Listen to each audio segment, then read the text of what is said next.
اپنی، اور پھر مقصدیت ہو اس میں، بے مقصد نہ ہو۔ آپ دیکھیں نبی پاک صلی اللہ تعالی علیہ وآلہ وسلم مقصدیت کی بات کی طرف لوگوں کی رہنمائی کرتے ہیں۔ ہاں یہ امت وسط ہے، ایسا نہیں کہ جس طرف نکلے تو پھر نکل ہی کھڑے ہوئے، نکل ہی کھڑے۔ حضرت سلمان فارسی رضی اللہ تعالیٰ عنہ کو جب پتہ چلا نا کہ حضرت ابو درداء رضی اللہ تعالیٰ عنہ تو ساری رات ہی نفل پڑھتے ہیں اور ہر روز ہی روزہ رکھتے ہیں، تو ان کے گھر تشریف لے گئے، بھائی بنے ہوئے تھے۔ تو رات کو وہ عشاء کی نماز کے بعد بستر آیا تو ایک بستر منگایا حضرت ابو درداء نے، حالانکہ حضرت سلمان فارسی ان کے مہمان تھے۔ فرمایا کیوں منگایا؟ فرمایا تمہارے لیے منگایا میں نے، تو ساری رات نفل پڑھنے۔ آپ فرمانے لگے دوسرا بستر بھی منگاؤ، عشاء پڑھ لیا اب سو، تہجد میں تو بھی اٹھے گا اور میں بھی اٹھوں گا، سو۔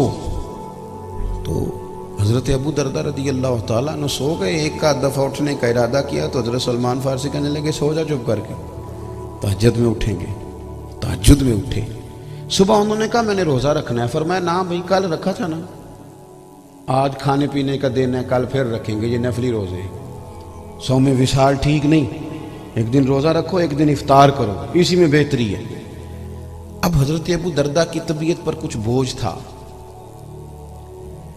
انہوں نے محسوس کیا بات کو لیکن کہہ کچھ نہ سکے۔ صبح حضرت سلمان فارسی انہیں لے کے حضور کی بارگاہ میں حاضر ہوئے، عرض کی یا رسول اللہ صلی اللہ علیہ وسلم مجھے ان کے گھر سے خبر ملی ہے کہ یہ ہر روز ہی روزہ رکھتے ہیں، ساری رات ہی نفل پڑھتے ہیں، پھر میں نے انہیں رات کو سلایا ہے، تہجد میں اٹھایا ہے اور آج روزہ نہیں رکھنے دیا۔ میں نے کہا ہر روز نفلی روزہ نہیں رکھنا چاہیے۔ تو اللہ کے محبوب فرمانے لگے ابو درداء سلمان ٹھیک کہتا ہے۔ پھر فرمایا تمہاری بیوی کا بھی تم پر حق ہے، تمہاری آنکھ کا بھی تم پر حق ہے، اور تمہاری جان کا بھی تم پر حق ہے۔ اگر کوئی کام کریں تو اسے مرتب کر کے کریں، مرتب کر کے، ایسے نکل نہ جائیں، ایک سمت نکل گئے تو نکل ہی گئے، ایک طرف اگر ہو گئے تو پھر ہو ہی گئے، پھر پلٹ کر دیکھا ہی نہیں۔ مقصدیت ہو اس کے اندر، اس کا جو پورا مفہوم ہے اس کے مطابق اس کو لے کے چلا جائے۔ کچھ لوگ ایسے ہیں جنہوں نے کسی ایک چیز کو تھام لیا ہے اور اللہ خیر کرے وہ کہتے ہیں جو میں نے تھام لیا 100% یہی کرنا ہے، اس کے علاوہ کچھ اور ہے کرنا ہی نہیں۔ اور بھائی اور بھی غم ہیں زمانے میں محبت کے سوا، اور بھی بڑی ساری چیزیں ہیں، اور بھی بڑے عنوانات ہیں، اور بھی بڑا کچھ کرنے والا ہے، اور بھی بہت سارا کام ہے۔ اقبال نے کہا تھا وقت فرصت ہے کہاں، کام ابھی باقی ہے، نور توحید کا اتمام ابھی باقی ہے۔ ایک تو با مقصد کام کریں، پھر اس کی نا اس میں حسن ہو، محنت کریں تو وہ لیکن نا ایک آدمی بلا وجہ کسی کام کو لگ جائے جو اس سے ہو ہی نہ سکے، اور اس کام لگ جائے جو بالکل مطلب اس کو زیب ہی نہ دے۔ ہارون رشید بیٹھے تھے تو ایک شخص آ گیا، کہنے لگا جی میں نا کرتب دکھاؤں گا، آپ خوش ہو گئے تو انعام پاؤں گا، کہا دکھاؤ۔ تو 12 سوئیاں تھیں اس کے ہاتھ میں، سوئی کے پیچھے نا سوراخ ہوتا ہے، پنجابی میں لوگ اس کو نکا بھی کہتے ہیں۔ تو اس نے کہا دکھاؤ۔ اب اس نے پتہ کیا کیا، وہ سوئی کچی دیوار تھی سامنے، ایک سوئی اس پہ پھینکی، نشانہ اتنا تگڑا تھا کہ سوئی جا کے لگی، جب دوسری پھینکی تو وہ پہلی والے کے سوراخ میں لگی جا، تیسری پھینکی تو دوسری والے کے سوراخ میں۔ 12 سوئیاں وہ پھینکتا تو وہ کچھ فاصلے سے پھینکتا تو وہ سوراخ میں لگتی۔ جب 12 مکمل ہو گئیں تو لوگوں نے بڑی واہ واہ کی، کیا بات ہے، کیا بات ہے، کمال ہو، بلے بلے۔ کچھ نے 100 50 ہزار لوگوں نے اس کو انعام بھی دیے۔ اس کا خیال تھا ہارون رشید ذرا تگڑی رقم دے گا۔ اس نے بادشاہ کی طرف پلٹ کے دیکھا، کہا جناب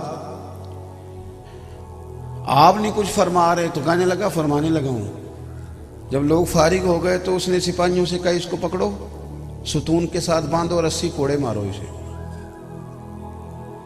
اس نے کہا بادشاہ کمال ہو گئی، بھائی بجائے اس کے کہ آپ انعام دیں آپ کوڑے مروا رہے ہیں۔ تو بادشاہ کہنے لگا کوڑے اس لیے مروا رہا ہوں کہ اتنا بہترین نشانہ رب نے دیا ہے اور تو مداری دکھانے میں ضائع کر رہا ہے۔ فوج میں بھرتی ہو، دشمن پہ نشانہ لگا، وہ کام کر جس میں قوم کا، امت کا، دنیا کا فائدہ ہو۔ تجھے اللہ تعالیٰ نے اتنا کمال دیا ہے، تو کہاں ضائع کر رہا ہے؟ علم و فن دیا، اللہ تعالیٰ نے لوگوں کو، لیکن انہوں نے فروئی مسائل میں جھگڑ کے ضائع کر دیا۔ اتنی سونی آواز دی رب نے حضور کی ثنا خوانی کے لیے، 30-35 ہزار میں بیچ کے ضائع کر دی۔ اللہ تعالیٰ نے اتنا نوازا، تقریر کی قوت دی، لوگوں کو دین کے لیے مائل کیا جا سکتا تھا، لیکن 40 ہزار کی تقریریں بیچ کے ضائع کر دی، اپنا نقصان کیا۔ بڑے بڑے فنون جاننے والے لوگ، لیکن وہ اپنی ذات کے چنگل سے باہر ہی نہیں آ سکے۔ بڑا کام کر سکتے تھے، بڑا دنیا کو نواز سکتے تھے، فیض آور ہو سکتا تھا ان کا پیغام، لیکن وہ سطحی باتوں میں الجھ گئے۔ سطحی، یہ میری ملت کا جوان، یہ خوبرو، یہ جیتا جاگتا بولتا بات کرتا، سارا وقت تصویروں میں ضائع کر دیتا ہے، اپنی بہترین صلاحیتیں گپوں میں ضائع کر دیتا ہے۔ فلاں ہوٹل پہ روٹی کھانے جائیں گے، فلاں سیرگاہ میں سیر کرنے جائیں گے۔ او خدا کے بندے، اٹھ باندھ کمر، کیا ڈرتا ہے، پھر دیکھ خدا کیا کرتا ہے۔ تیرے اندر تو انقلابی سوچ ہونی چاہیے، تو بدل دیتا ہواؤں کا رخ، تو انقلاب برپا کر دیتا سوسائٹی کے اندر، تو اس طرح کا۔ اور پھر عجیب تماشا ہے، باہر جانا ہے، کوئی مہربان ہو جائے، کوئی سفارش مل جائے۔ او خدا کے بندے، تجھے تو چاہیے تھا کہ تیرا لہجہ اس طرح کا ہوتا کہ تو سینکڑوں لوگوں کا سہارا بن جاتا، تو پورے خاندان کو اٹھا کے چلتا، تیرے اندر بیداری ہوتی، تیرے اندر خودداری ہوتی، عزت نفس اور وقار ہوتا۔ کیا کریں، بڑے باز۔ اب تو بعض لوگوں کی باتیں سن کے، ان کا چہرہ دیکھ کے ان پر ترس آتا ہے کہ یار تو کتنا بڑا آدمی ہے، تو کہاں الجھا ہوا ہے، تو کیا دے رہا ہے قوم کو، کن چیزوں میں الجھا کے رکھ دیا۔ خدا جانے قوم کا حال کیا ہوگا۔ مسائل نظری میں الجھ گیا ہے خطیب، یہ پتہ نہیں کن باتوں میں الجھ گیا ہے۔ اس کو تو بڑی بات، وہ حضرت حسن بصری رحمت اللہ علیہ سے آ کے کہا ایک جوان نے کہ حضور میں بڑا پریشان تھا، روٹی کہاں سے آئے گی، آج مجھے پتہ چل گیا رب کتنا مہربان ہے۔ جی کیا ہوا جی؟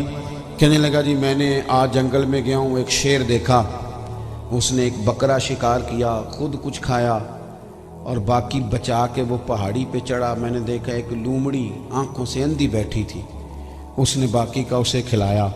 تو اب میں نے نہیں پریشان ہونا، رب تعالیٰ اگر لومڑی کو رزق پہنچاتا ہے تو مجھے بھی پہنچائے گا۔ حضرت حسن بصری فرمانے لگے تیری سوچ کے قربان جاؤں، تو نے کہانی میں 2 کردار دیکھے، ایک لومڑی دیکھی، ایک شیر دیکھا۔ تو نے لومڑی بننے کا پروگرام بنایا اور شیر بننے کا کیوں نہیں بنایا؟ تو شیر بننا، تو شکار کر، کھا بھی اور کھلا بھی۔ تو عجیب آدمی ہے، کہتا نہیں میں تو بنوں گا، کوئی لے کے آئے گا، ابا جی محنت کریں گے، ان سے کہوں گا پلاٹ بیچو، پھر کاروبار کرنا ہے، پھر بڑے بھائی سے کہوں گا کہ تم کو پیسے لگا۔ پھر ایک پیشہ برا ہے جوانوں دنیا میں، صرف ایک، وہ ہے کسی کے آگے ہاتھ پھیلانا، باقی کوئی پیشہ برا نہیں۔ کوئی جھاڑو چلا کے روٹی کھا لے، کوئی گدھا گاڑی پہ بیٹھ کے رزق حلال کما لے، لیکن اس کی سوچ ہو کچھ کر گزرنے کی۔ وہ لوگ جو ہوتے ہیں نا، اور ویسے بھی سہارے نہ تلاش کریں، اپنی دنیا آپ پیدا کر، اگر زندوں میں ہے، اگر تیرے اندر کوئی طاقت ہے تو کچھ کر، مقصد بنائیں اور اپنے مقصد کے لیے نکل کھڑے ہوں۔ کچھ لوگ ایسے تھے میں بعض لوگوں کو دیکھتا ہوں جو کہتے رہے او دیکھو جی وہ فلاں بندہ تو پڑھا ہوا ہی نہیں، وہ ساری زندگی ان کی اس بات میں گزر گئی، اور جسے وہ کم پڑھا لکھا کہتے تھے اس نے بڑا انقلاب برپا کر دیا۔ وہ کہاں کے کہاں پہنچ گئے، اور یہ ساری زندگی یہی کہتے رہے کہ ہو فلاں کے پاس تو ہے ہی کچھ نہیں۔ ہمارا نا کچھ مقصود نہیں۔ آج کی اس نشست میں ایک پیغام آپ کو دینا ہے۔